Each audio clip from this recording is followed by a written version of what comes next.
Hello guys, Prema with sociology point में आपका स्वागत है। समाजशास्त्र विषय की जानकारी के लिए हम अपनी क्लास को आगे बढ़ाते हैं।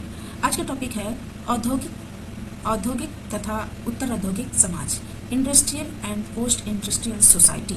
तो आज हम इसके विषय में जानते हैं कि औद्योगिक और उत्तर औद्योगिक समाज क्या होते हैं। वीडियो काफ़ी इंपॉर्टेंट है और परीक्षा की दृष्टि से देखें तो परीक्षा में अक्सर इस टॉपिक से प्रश्न पूछे जाते हैं। इस टॉपिक से अक्सर बुक्स वगैरह पूछी जाती हैं जो बहुत ही इम्पॉर्टेंट है कि औद्योगिक समाज से संबंधित ये बुक्स किस समाजशास्त्री के द्वारा लिखी गई है, किस संघ में लिखी गई है और ये बुक किस से संबंधित है, औद्योगिक समाज के किस कार्यों से संबंधित है। तो ऐसा भी पूछ लिया जाता है। तो वीडियो काफ़ी इम्पॉर्टेंट है। चलिए आगे बढ़ते हैं। आगे बढ़ने से पहले चैनल को सब्सक्राइब कर दें। आज सबसे पहले हम जानते हैं कि औद्योगिक समाज किसे कहते हैं। सबसे पहले हम जानते हैं कि औद्योगिक समाज किसे कहते हैं। ऐसे समाजों में कृषि की अपेक्षा उद्योगों को प्राथमिकता दी जाती है। ये समाज उद्योगों और फैक्ट्रियों पर आधारित होते हैं तथा मशीनों और तकनीकी विकास के माध्यम से बड़े पैमाने पर उत्पादन किया जाता है। इन समाजों को विकसित समाज कहा जाता है।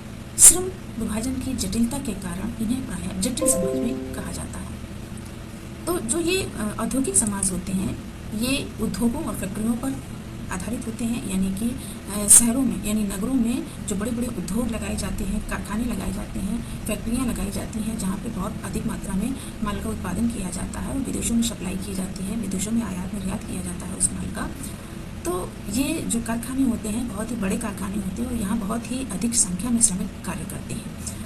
तो जो श्रमिक इन फैक्ट्रियों में और कारखानों में कार्य करते हैं वो तकनीकी के द्वारा यानी जो मशीनरीकृत काम ज़्यादा होता है, मशीनों के माध्यम से काम किया जाता है। जो श्रमिकों के द्वारा मशीनों के द्वारा कार्य के द्वारा उत्पादन किया जाता है उसे ही औद्योगिक समाज कहते हैं। इसकी शुरुआत भारत में सन 1950 में हुई जब बम्बई में सबसे पहला कारखाना स्थापित किया गया, सूती कपड़े का कारखाना, और यहाँ पर इस कारखाने में बहुत सारे श्रमिकों को लगाया गया जिससे सबसे पहले यहाँ से अधिक मात्रा में माल उत्पादन का कार्य किया गया।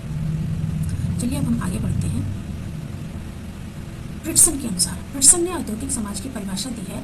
इन्होंने बताया है अपनी पुस्तक में, इनकी पुस्तक है इंडस्ट्रियल सोसाइटी, जिसमें इन्होंने औद्योगिक समाज की परिभाषा दी है। कहा है कि जहां मशीन पुरुष की स्थानापन्न प्रतिनिधि बन जाती है तथा समाज की संगठनात्मक एवं नियंत्रणात्मक व्यवस्था औपचारिक हो जाती है, वह समाज निस्संदेह औद्योगिक समाज होगा। यानी जहां पुरुष का स्थान यानी श्रमिकों का स्थान मशीन ले लेते हैं और समाज में संगठित होकर बड़े पैमाने पर माल का उत्पादन किया जाता है या बड़े पैमाने पर एकजुट होकर कार्य किया जाता है। और जो श्रम विभाजन होता है बहुत ही विशिष्ट प्रकार का श्रम विभाजन होता है, यानी जो कि जिस स्तर का कार्य करता है उसको इस स्तर के कार्य के अनुसार उसको श्रम सौंपा जाता है।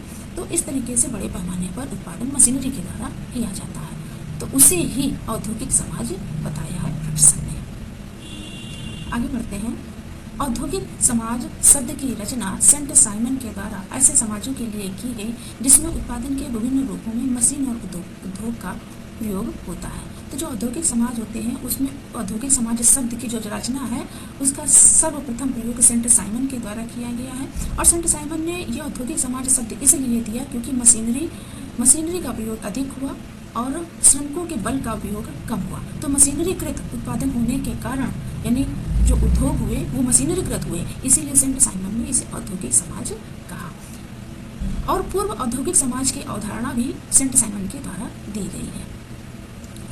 औद्योगिक समाज की संरचना के विषय में सेंट साइमन ने बताया कि यह एक पिरामिड के आकार की होती है। जो औद्योगिक समाज होता है यह एक पिरामिड के आकार का होता है, पिरामिड के आकार का, जैसे ये लिखा हुआ है और ये हमने इसका पिरामिड बनाया, ये इस तरह से ये पिरामिड। तो इसमें जो सबसे शीर्ष स्थान पर होता है ये शीर्ष स्थान है इसका। तो शीर्ष स्थान पर पूंजीपतियों का स्थान होता है जिनके द्वारा ये कारखाने और मिल स्थापित किए जाते हैं और माल का उत्पादन श्रमिकों के द्वारा करवाया जाता है। दूसरे स्थान पर मध्यम वर्ग आता है जिसमें फैक्ट्री के यानी कारखाना के या मिल के कर्मचारी होते हैं। और तीसरे में श्रमिक वर्ग आते हैं जो कारखाने में मजदूरी का कार्य करते हैं। तो इस तरीके से सेंट साइमन ने इसे एक पिरामिड की आकृति में बताया है और इसके 3 वर्ग बताए हैं, एक पूंजीपति वर्ग, मध्यम वर्ग और श्रमिक वर्ग। अब हम आगे बढ़ते हैं और औद्योगिक समाज की विशेषताओं के विषय में जान लेते हैं कि जो औद्योगिक समाज की विशेषताएं हैं, यानी औद्योगिक समाज को हम किस तरीके से समझ सकते हैं, उसका आधार क्या है। तो जो औद्योगिक समाज है वो उसमें जटिल श्रम विभाजन होता है, यानी श्रम विभाजन का विशिष्टीकरण होता है। दूसरा है व्यावसायिक प्रधानता होती है, यानी कि जो भी व्यवसाय होता है उसको अपने व्यवसाय को उसकी महत्ता को समझते हुए, व्यवसाय की महत्ता को समझते हुए श्रम का विभाजन किया जाता है, यानी स्तरीकरण होता है कि जो निम्न स्तर का कार्य होता है वो मजदूरों के द्वारा होता है और जो लिखित कार्यवाहियाँ होती हैं वो कर्मचारियों के द्वारा होती हैं और इसके ऊपर भी अन्य अधिकारी होते हैं, उसके ऊपर भी उच्च अधिकारी भी होते हैं। तो इस तरीके से ये जो व्यवसायिक प्रधानता होती है, यानी इसमें स्तरीकरण होता है। इसमें विजातीयता होती है, यानी सबके कार्य अपने अपने अलग अलग होते हैं। द्वितीयक संबंधों की प्रधानता होती है, यानी इसमें प्राथमिक संबंधों को, भावनाओं को महत्व नहीं दिया जाता है। द्वितीयक संबंध होते हैं, सिर्फ अपने कार्यों से संबंधित ही इनके संबंध बनते हैं, व्यवहार बनते हैं। औपचारिक संबंध पाए जाते हैं, यानी जो औपचारिक संबंध होते हैं जो कारखाने या मिल से ही संबंधित होते हैं या उनके व्यवसाय से संबंधित संबंध होते हैं। इसमें उनकी व्यक्तिगत संबंधों की प्रधानता नहीं होती है। गतिशीलता अधिक पाई जाती है क्योंकि इसमें श्रम अधिक होता है और श्रम का विशिष्टीकरण भी बहुत विशिष्ट होता है। इस वजह से गतिशीलता अधिक होती है और माल का उत्पादन तीव्रता से करने के कारण गतिशीलता अधिक पाई जाती है। नियंत्रण और औपचारिक साधन होते हैं, इसके नियंत्रण के लिए औपचारिक साधन किए जाते हैं, व्यवस्थाएं की जाती हैं। जैसे अब मिलों में हड़तालें हो जाती हैं, हड़ताल हो जाती हैं, तो ऐसी स्थितियों में उसके नियंत्रण के लिए लिखित कार्रवाइयाँ की जाती हैं, लिखित नियम शासन की तरफ से बनाए जाते हैं। तो ये नियंत्रण और इसके औपचारिक साधन होते हैं। बाजार अर्थव्यवस्था की प्रधानता होती है, जो भी उत्पादन होता है उसमें बाजार अर्थव्यवस्था को महत्व इसलिए दिया जाता है क्योंकि यही उत्पादन वो अपने देश में करता है और विदेशों की आय को प्राप्त करता है, इसलिए बाजार अर्थव्यवस्था की प्रधानता होती है। मशीनीकरण और तकनीकी विकास को महत्व दिया जाता है क्योंकि जो भी कार्य होता है औद्योगिक समाजों में वो मशीनों द्वारा होता है, मशीनी तकनीकी द्वारा होता है। विशिष्ट प्रकार की मशीनों के द्वारा माल का उत्पादन किया जाता है। प्रत्येक कार्य के लिए अलग अलग प्रकार की मशीनें होती हैं जिनका उपयोग करके उत्पादन का कार्य किया जाता है। गंदी बस्तियों का उदय और मजदूर संघ का उदय होता है। तो औद्योगिक समाजों में चूँकि रोजगार अधिक प्राप्त होता है इसलिए गाँव से लोग आ जाते हैं और अधिक लोगों के आने के कारण जब निवास की व्यवस्था नहीं होती है तो झुग्गी झोपड़ियाँ वगैरह बनने लगती हैं जिन्हें गंदी बस्तियाँ बन जाती हैं और इस प्रकार से एक मजदूर संघ का उदय हो जाता है। जब झुग्गी झोपड़ियाँ बन जाती हैं तो उन झुग्गी झोपड़ियों में ज़्यादातर मजदूर ही निवास करते हैं और वो मजदूर आपस में एकजुट हो जाते हैं, इस प्रकार से मजदूर संघ बन जाता है। क्योंकि किसी भी फैक्ट्री में या किसी भी मिल में जो भी झुग्गी झोपड़ी से संबंधित मजदूर कार्य करने जाते हैं वो मजदूर आपस में संगठित हो जाते हैं इस प्रकार से मजदूर संघ बनता है। प्रचार का महत्व तथा कार्य करने की विशिष्ट दशाएं होती हैं। जो भी उत्पादन होता है या जो भी कार्य किए जाते हैं फैक्ट्रियों में, जिस प्रकार का भी माल उत्पादन किया जाता है तो उसके प्रचार के लिए भी उचित व्यवस्थाएं की जाती हैं। कार्य करने की विशिष्ट दशाएं होती हैं, अपने अपने कार्य अलग होते हैं, उनके कार्य करने के नियोजित तरीके होते हैं। फिर नौकरशाही में वृद्धि होती है क्योंकि पदोन्नति प्रक्रिया होती है, नौकरशाही प्रक्रिया होती है, तो इसमें नौकरशाही में वृद्धि होती है। आगे हम चलते हैं, कठिन प्रतिस्पर्धा भी होती है। जो फैक्ट्रीज होती हैं हम देखते हैं कि नगरों में एक फैक्ट्री होती है, उसके कुछ 2-4 किलोमीटर पर दूसरी फैक्ट्री होती है, फिर 2-4 किलोमीटर तीसरी फैक्ट्री होती है। तो इस तरीके से जो फैक्ट्रियाँ होती हैं, इन फैक्ट्री में जो माल का उत्पादन होता है इनमें प्रतिस्पर्धा होती है माल उत्पादन के लिए, और जब वो बाजार में जाती है तो उसमें प्रतिस्पर्धा और कठिन हो जाती है क्योंकि बाजार में जो प्रतिस्पर्धा होती है वो बहुत ही कठिन होती है, जिसमें बाजार भाव निश्चित किया जाता है और ज्ञान का आश्रम की तुलना में अधिक महत्व होता है। यानी जो औद्योगिक समाज होते हैं उसमें ज्ञान को महत्व दिया जाता है क्योंकि जो भी श्रम इसमें औद्योगिक समाजों में श्रमिकों के द्वारा किया जाता है, कर्मचारियों के द्वारा किया जाता है, उसमें ज्ञान को और तकनीकी को महत्व दिया जाता है। जिसके पास अधिक तकनीकी का ज्ञान होता है उसके पास उतनी ही अधिक कार्यशील क्षमता होती है, तो ज्ञान को महत्व औद्योगिक समाज में दिया जाता है। फिर हम औद्योगिक समाज से संबंधित बहुत ही महत्वपूर्ण पुस्तकों के विषय में जान लेते हैं जो ये पुस्तकें परीक्षा की दृष्टि से बहुत ही महत्वपूर्ण है। पहला है industrial society is a sociological perspective, ये पुस्तक डेविड लकवुड के द्वारा लिखी गई है और इस पुस्तक में औद्योगिक समाज की संरचना और उससे सामाजिक प्रभावों का विश्लेषण किया गया है। तो ये जो पुस्तक इन्होंने दी है डेविड लकवुड ने, इसमें औद्योगिक समाज के द्वारा जो संरचना निर्मित होती है समाज में, उसके प्रभावों को कि किस प्रकार से जो सामाजिक संरचना होती है वो आधुनिकीकरण की ओर प्रगति करती है, आधुनिकीकरण की ओर बढ़ती है और उसके कारण ही समाज में परिवर्तन होते हैं, समाज में लोग प्रभावित होते हैं और इस कारण से समाज में तीव्र गति से परिवर्तन होते हैं। उन सामाजिक परिवर्तनों के विषय में भी इस पुस्तक में बताया गया है। अब हम आगे बढ़ते हैं। The condition of the working class in England, ये पुस्तक फ्रेडरिक एंजल्स के द्वारा लिखी गई है और इस पुस्तक में इन्होंने औद्योगिक समाज में श्रमिकों की स्थिति की महत्वपूर्ण दस्तावेज दिया है, जिसमें उन्होंने औद्योगिकीकरण के प्रभावों का वर्णन किया। यानी इस पुस्तक में फ्रेडरिक एंजल ने जो श्रमिकों की स्थिति होती है कि श्रमिकों को अधिक कार्य करना पड़ता है और जो उनकी कारखाने में या मिल में जो उनकी स्थिति होती है, वो स्थितियों किन किन स्थितियों से होकर वो उसको निकलना पड़ता है अपने किसी कार्य के लिए, अपने कार्य को पूर्ण करने के लिए, और बहुत सारे जोखिम श्रमिकों को लेने पड़ते हैं। तो इसके विषय में भी इस पुस्तक में बताया गया है। आगे बढ़ते हैं। द इंडस्ट्रियल रिवोल्यूशन, ये पुस्तक आल्मोंड टाइनबी के द्वारा दी गई है। इस पुस्तक में औद्योगिक क्रांति के ऐतिहासिक और सामाजिक प्रभावों की चर्चा की गई है कि किस प्रकार से औद्योगिक क्रांति समाज में हुई और इसके औद्योगिक क्रांति हुई, यानी जब समाज में जब औद्योगिक स्थितियाँ उत्पन्न हुई, बढ़ती गई और औद्योगिक स्थितियाँ बढ़ने से औद्योगिक क्रांति हुई और उसी के विषय में यानी ऐतिहासिक औद्योगिक क्रांति के विषय में और उसके सामाजिक प्रभावों के विषय में बताया गया है। आगे जानते हैं कि the sociology of industrial society, ये पुस्तक रॉबर्ट मिस्कुट ने दी है और यह पुस्तक औद्योगिक समाज की विशेषताओं और उसके विकास पर केंद्रित है कि किस प्रकार से औद्योगिक समाजों के द्वारा समाज में तीव्र गति से परिवर्तन होते हैं। पोस्ट कैपिटलिस्ट सोसाइटी, ये पुस्तक पीटर ड्रैगर के द्वारा दी गई है। इसमें औद्योगिक समाज के विकास के बाद समाज की संरचना पर विचार किया जाता है कि जब औद्योगिक समाज स्थापित हो जाता है, यानी जब औद्योगिक गतिविधियाँ पूर्णतः कार्यशील होती हैं, ऐसी स्थितियों में जब समाज की संरचना निर्मित होती है, यानी जो समाज की संरचना बनती है, वो संरचना में किस प्रकार से परिवर्तन होती है और संरचना जो बनती है वो आधुनिकीकरण की ओर बढ़ती है, आधुनिक परिवर्तनों को लाती है समाज में। अब हम आगे बढ़ते हैं और अभी हमने औद्योगिक समाज के विषय में जाना, हम थोड़ा सा पूर्व औद्योगिक समाज के विषय में जान लेते हैं उत्तर औद्योगिक समाज को जानने से पहले। तो हमने अभी औद्योगिक समाज के विषय में जाना। पूर्व औद्योगिक समाज ऐसे समाज है जिसकी अवधारणा, पूर्व औद्योगिक समाज की अवधारणा सेंट साइमन के द्वारा दी गई है और पूर्व औद्योगिक नगर की अवधारणा, तो पूर्व औद्योगिक समाज की अवधारणा सेंट साइमन के द्वारा दी गई है और पूर्व औद्योगिक नगर की अवधारणा जो बर्ग के द्वारा दी गई है। औद्योगिक समाज जो होता है, पूर्व औद्योगिक समाज जो होता है वो कृषि पर आधारित होता है।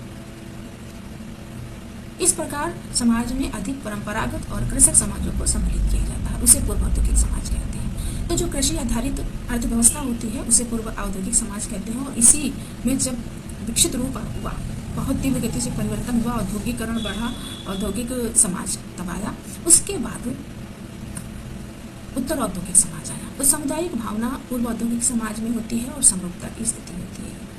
तो हेनरी बेन ने इस समाज में वस्तु विनिमय प्रणाली विनिमय का आधार बताया। तो जो ये पूर्व औद्योगिक समाज होता है उसमें वस्तु विनिमय प्रणाली प्रदान होता है, क्योंकि जो पहले औद्योगिक समाज से पहले पूर्व औद्योगिक समाज होता है उसमें जो पहले अर्थव्यवस्थाएं होती थी वो अपनी वस्तुओं का उत्पादन का आदान प्रदान करते थे, जिसके आधार पर अर्थव्यवस्था चलती थी, यानी विनिमय के आधार पर चलती थी। तो इसे पूर्व औद्योगिक समाज कहते हैं। अब हमने पहले औद्योगिक समाज को समझा, पूर्व औद्योगिक समाज को समझा, अब हम उत्तर औद्योगिक समाज के विषय में समझते हैं। तो जो उत्तर औद्योगिक समाज है वो उत्तर औद्योगिक समाज शब्द के जो सबसे पहले समाज के विषय में शब्द के विषय में सबसे पहले बताया है वो डेनियल बेल ने बताया। उत्तर औद्योगिक समाज के विषय में सबसे पहले डेनियल बेल ने बताया। उत्तर औद्योगिक समाज के विषय में सबसे पहले डेनियल बेल ने बताया। इनकी पुस्तक the coming of post industrial society 1971 में प्रकाशित हुई थी, जिसमें इन्होंने उत्तर औद्योगिक समाज के विषय में विस्तार से बताया है, जिसमें उन्होंने बताया कि मशीनों का प्रयोग मनुष्य के योगदान से अधिक है, जिसने काम को आसान कर दिया है। डेनियल बेल को उत्तर औद्योगिक समाज का जनक माना जाता है। तो डेनियल बेल कहते हैं कि जो उत्तर औद्योगिक समाज है वो मशीनरीकृत समाज है, यानी इसमें जो श्रमिकों का श्रम को महत्व नहीं दिया जाता। इसमें तकनीकी ज्ञान, मशीनरीकृत जैसे कंप्यूटर के माध्यम से, इंटरनेट के माध्यम से जो कार्य होते हैं और इस तरीके के प्रचार के माध्यम से जो कार्य होते हैं तो उनको महत्व दिया है। जो उत्तर औद्योगिक समाज है ये तकनीकी को महत्व देता है। तकनीकी में बहुत से साधन आ जाते हैं, बहुत से क्रियाएं होती हैं जिसमें क्रियाओं के द्वारा कार्य होते हैं, जैसे कंप्यूटरीकृत कार्य होते हैं, इंटरनेट से संबंधित कार्य होते हैं, प्रचार से संबंधित कार्य होते हैं, जनसंचार से संबंधित कार्य होते हैं। तो इस तरीके से उत्तर औद्योगिक समाज में कार्य होते हैं। डेनियल विल ने उत्तर औद्योगिक समाज को जनक माना जाता है। डेनियल विल, अब हम डेनियल विल के अनुसार परिभाषा दी गई है उत्तर औद्योगिक समाज की। उन्होंने कहा है कि ज्ञान का उत्पादन, वितरण तथा विस्तार औद्योगिक समाज की मुख्य विशेषता है। इन्होंने कहा है कि जो ज्ञान का उत्पादन, यानी जिसके पास ज्ञान अधिक है, जिस व्यक्ति के पास ज्ञान अधिक है, उसके अंदर वितरण और विस्तार की क्षमता अधिक है, ये औद्योगिक समाज की मुख्य विशेषता होती है कि जिस व्यक्ति के पास अधिक ज्ञान होगा तो वो उसको उतना ही अच्छा कार्य, उतना ही विशिष्ट कार्य सौंपा जाता है। तथा समाज के केंद्र में ज्ञान है, यानी जो उत्तर औद्योगिक समाज है उसमें ज्ञान को महत्व दिया जाता है। जिसके पास तकनीकी का ज्ञान है उसे उसी तरीके का यानी विशिष्ट कार्य उसके द्वारा लिए जाते हैं। डेनियल विल ने इस समाज को ज्ञान का समाज, सूचना समाज, सेवा समाज और उत्तर कृषि समाज नाम भी दिया है। आगे बढ़ते हैं। 1973 में फ्रांसीसी समाजशास्त्री एलन तेरन ने अपनी पुस्तक पोस्ट इंडस्ट्रियल सोसाइटी में उत्तर औद्योगिक समाज के लिए तकनीकी समाज, उत्तर औद्योगिक समाज के लिए तकनीकी समाज शब्द का प्रयोग किया। उत्तर औद्योगिक समाज वस्तुतः एक नए ज्ञान पर आधारित समाज है जिसमें वस्तुओं का उत्पादन करने वाले अर्थव्यवस्था के स्थान पर जनसेवा जुटाने वाली अर्थव्यवस्था पर ध्यान केंद्रित किया जाता है। तो जो उत्तर औद्योगिक समाज है ये सभी के हितकारिणी होती है, यानी कि सबके हित के विषय में सोचता है, जिसमें सबसे अधिक से अधिक लोगों की जनसेवा की जा सके, अधिक लाभ पहुंचाया जा सके, ज़्यादा से ज़्यादा समाज के लोगों को लाभ पहुंचाया जा सके, रोजगार दिया जा सके और अर्थव्यवस्था को मजबूत बनाया जा सके।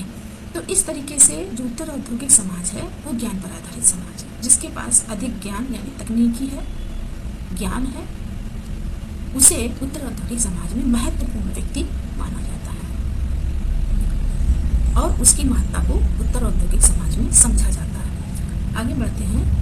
आधुनिक समाज में उत्तर औद्योगिक समाज ऐसा समाज होगा जहां प्रत्येक क्षेत्र में कंप्यूटर का महत्व बढ़ जाएगा, यानी प्रत्येक कार्य जो होंगे वो कंप्यूटर के द्वारा होंगे। वर्तमान समय में इस समय सारे कार्य जो भी कार्य हो रहे हैं वो कंप्यूटरीकृत कार्य हो रहे हैं, यानी इंटरनेट के माध्यम से कार्य हो रहे हैं।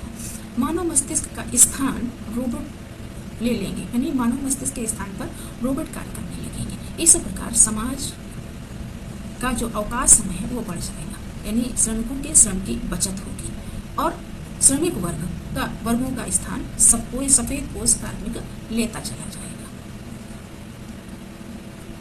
तो ऐसा इसलिए कहा गया है कि जो सफेद पोष कर्मचारी होते हैं वो अपने उच्च स्थानों पर बैठे पदों पर होते हैं और वो अपने पदों का दुरुपयोग करने लगते हैं। तो जो श्रमिक वर्ग होता है वो श्रमिक वर्ग का स्थान लेने लगते हैं, यानी जो श्रमिक होते हैं, जो श्रमिक का कार्य करने के स्थान होते हैं वो सफ़ेद पोष लेने लगता है, क्योंकि जो पूंजीपतियों का स्थान वैज्ञानिक, डॉक्टर, इंजीनियर वर्ग लेता जा रहा है। हम देखते हैं कि जो बहुत ही अधिक धनी वर्ग होते हैं, जो समाज में बहुत ही अधिक प्रतिष्ठा प्राप्त पूंजीपति लोग होते हैं, उनमें ज़्यादातर वैज्ञानिक, डॉक्टर, इंजीनियर आदि होते हैं, क्योंकि इन लोगों के द्वारा समाज में सबसे ज़्यादा श्रमिकों द्वारा श्रमिकों के कार्य किए जाते हैं। जैसे इसको हम एक उदाहरण से समझ लेते हैं कि समाज में जब भी कोई व्यक्ति जैसे बीमार होता है तो वो डॉक्टर के पास जाता है। अगर कोई किसी भी प्रकार की तकनीकी खराबी हो गई है किसी चीज़ के लिए तो वो किसी इंजीनियर के पास जाता है। अगर किसी भी चीज़ की और समस्याएं हैं, शोध है, जैसे कोई किसी घटना के विषय में समझ में नहीं आता तो वैज्ञानिकों का सहारा लेता है। तो ये क्या, इस तरीके से श्रमिकों का स्थान पूंजीपति ले रहे हैं। तो जो श्रमिकों की स्थिति है वो दयनीय होती जा रही है, श्रमिकों का श्रम घटता जा रहा है और इस तरीके से समाज में बेरोजगारी बढ़ती जा रही है। तो इसीलिए एलन थ्योरम कहते हैं कि जो मजदूरों का स्थान है वो पूंजीपति लेते जा रहे हैं।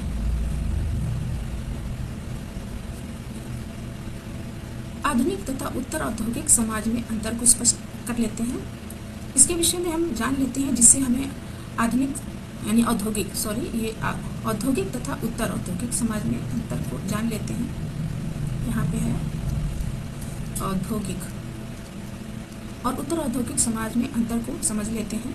तो सबसे पहला है, आधुनिक समाज में परंपरा की प्रतिक्रिया होती है, जबकि उत्तर औद्योगिक समाज में आधुनिकता की प्रक्रिया होती है। तो जो आधुनिक समाज होते हैं यानी औद्योगिक समाज, तो उनमें क्या होता है कि जो आधुनिक समाज होते हैं वो हमारी परंपरा को लेते हुए कार्य करते हैं। हमारी प्राचीन समय से जिस तरीके से कार्य होते चले आ रहे हैं उन्हीं कार्यों को आगे बढ़ाने का कार्य करते हैं। किंतु जो औद्योगिक समाज होते हैं वो औद्योगिक समाज में तीव्र गति से परिवर्तन होते हैं। औद्योगिकरण की प्रक्रिया अधिक होती है, जिससे नवीन ज्ञान उत्पन्न होता है और नवीन परिवर्तन होते हैं। इसीलिए आधुनिकता औद्योगिक समाजों में तीव्र गति से होती है। फिर दूसरा है, आधुनिक समाज विशिष्टीकरण को महत्व देता है, जबकि उत्तर औद्योगिक समाज संपूर्णतावाद को महत्व देता है। तो जो आधुनिक समाज होता है उसमें श्रम विभाजन का विशिष्टीकरण होता है, कार्यों का विशिष्टीकरण होता है। किंतु जो उत्तर औद्योगिक समाज होता है ये पूरे संपूर्ण समाज को महत्व देता है, जिसमें सामाजिक हित ज़्यादा से ज़्यादा किया जा सके, लोगों का हित ज़्यादा से ज़्यादा किया जा सके।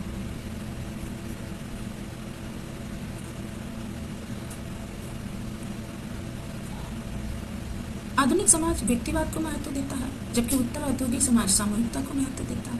तो जो आधुनिक समाज होता है उसमें व्यक्ति अपने स्वार्थों की पूर्ति के लिए, अपने सुविधाओं को जुटाने के लिए, भौतिक सुख सुविधाओं को जुटाने के लिए प्रयासरत रहता है। इसलिए व्यक्तिवादिता को महत्व होता है, यानी व्यक्तिगत स्वार्थों की पूर्ति ज़्यादा महत्व रखता है। जबकि उत्तर औद्योगिक समाज होता है ये जन समाज के लिए कार्य करता है, यानी समाज की सामूहिकता पर बल देता है। आधुनिक समाज तर्क प्रधान समाज होता है, जबकि उत्तर औद्योगिक समाज भावना प्रधान होता है। आधुनिक समाज में तर्क को महत्व दिया जाता है और उत्तर औद्योगिक समाज भावना प्रधान होता है, क्योंकि इसमें मानवता को शामिल किया जाता है। आधुनिक समाज विज्ञान को महत्व देता है, जबकि उत्तर औद्योगिक समाज मानवता को महत्व देता है। आधुनिक समाजों में प्रतिस्पर्धा होती है, जबकि उत्तर औद्योगिक समाज में सहयोग की प्रधानता होती है। आधुनिक समाजों में विशाल सिद्धांतों को महत्व दिया जाता है, जबकि उत्तर और औद्योगिक समाजों में सूक्ष्म सिद्धांतों को महत्व दिया जाता है। यानी समाज में जो छोटी छोटी क्रियाएं होती हैं, उन छोटी छोटी क्रियाओं के द्वारा कितना अधिक समाज के लोगों को लाभ पहुंचाया जा सकता है, लोगों के हित में कार्य किया जा सकता है, लोगों को जागरूक किया जा सकता है, उनकी छोटी छोटी आवश्यकताओं को पूरा किया जा सकता है। तो ऐसे सूक्ष्म सिद्धांतों पर महत्व देता है, जबकि आधुनिक समाज विशाल सिद्धांतों को महत्व देता है, यानी कि अपने स्वार्थों को शामिल करता है, जिसमें वो स्वयं की कितनी पूंजी एकत्रित कर सकता है, अपने आप को कितना पूंजीपति बना सकता है आदि को महत्व देता है। आधुनिक समाज में समानता एवं वैश्विक दृष्टिकोण को अपनाते हैं, जबकि उत्तर औद्योगिक समाज में विविधता और स्थानीयता को अपनाते हैं। कि जो उत्तर औद्योगिक समाज है वो छोटे स्तर को भी ध्यान देता है, यानी समाज की सबसे छोटी इकाई जो होती है, जैसे ग्राम है, जब ग्राम का विकास होगा तो राज्य का विकास होगा, और जब राज्य का विकास होगा तो राष्ट्र का विकास होगा। उत्तर औद्योगिक समाज इस पर ध्यान केंद्रित करता है। जो आधुनिक समाज है वो समानता पर ध्यान देता है, आर्थिक समानता पर, और वैश्विक दृष्टिकोण को अपनाता है। अब हम आगे बढ़ते हैं और उत्तर औद्योगिक समाज को समाज शास्त्रियों ने जो विभिन्न नाम दिए हैं, उत्तर औद्योगिक समाज को जो विभिन्न समाज शास्त्रियों द्वारा नाम दिए गए हैं उसके विषय में जान लेते हैं। आंद्रे गार्ज ने उत्तर औद्योगिक समाजों को विभाजित समाज कहा है। मार्शल मैकलुहान ने विश्व ग्राम समाज का नाम दिया है, ये अक्सर एग्जाम में पूछा जाता है, वेरी इंपॉर्टेंट है। विलियम जे गुडे ने सफेदपोश समाज कहा है।